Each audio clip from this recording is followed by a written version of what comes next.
लाहौर पाकिस्तान का दिल आज पानी में डूबा हुआ है। घर, बाजार, मस्जिदें, सड़कें सब सैलाब की नज़र। लेकिन ज़रा रुक जाएं, ये सिर्फ बारिश और सैलाब नहीं बल्कि ये एक पैगाम है।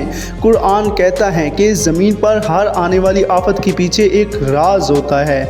अगर आप ये वीडियो अभी छोड़ देंगे तो शायद वो राज कभी ना जान सकें। अस्सलाम वालेकुम प्यारे नाज़रीन, उम्मीद है आप सब अपने अपने कामों में मसरूफ़ होंगे। ये 2025 का सबसे बड़ा सैलाब है। लाखों लोग बेघर, हज़ारों खेत बर्बाद। लाहौर की गलियां दरिया का मंजर पेश कर रही है। प्यारे नाज़रीन, ये मंजर हमें झुटलाना नहीं चाहिए कि ये क्या हो रहा है लाहौर में, जिसे हम पाकिस्तान का दिल कहते हैं। असल सवाल ये नहीं कि बारिश ज़्यादा क्यों हुई, असल सवाल ये है कि हमारे अमाल इतने बिगड़ गए हैं कि ज़मीन और आसमां भी हमें बर्दाश्त ना कर सके।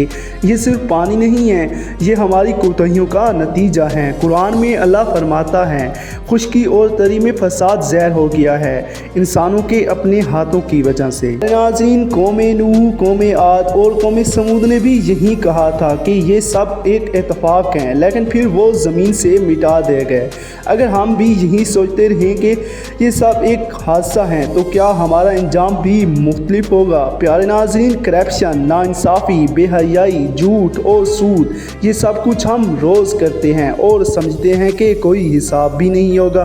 तो फिर हैरत किस बात की कि लाहौर जैसे शहर भी पानी में डूब जाएं। अरे नाज़रीन, ये सैलाब महज कुदरती आफत नहीं बल्कि ये एक वार्निंग है। ये अल्लाह का पैगाम है कि अब भी वक्त है, तौबा कर लो, पलट आओ, वरना आने वाला वक्त शदीद मज़ीद सख्त होगा। लेकिन अल्लाह का वादा है, बेशक हर तंगी के बाद आसानी है। अगर हम आज तौबा करें, एक दूसरे का सहारा बने, यतीमों और गरीबों की मदद करें, तो यही ज़मीन हमें फिर से ज़िंदगी देगी इंशाअल्लाह।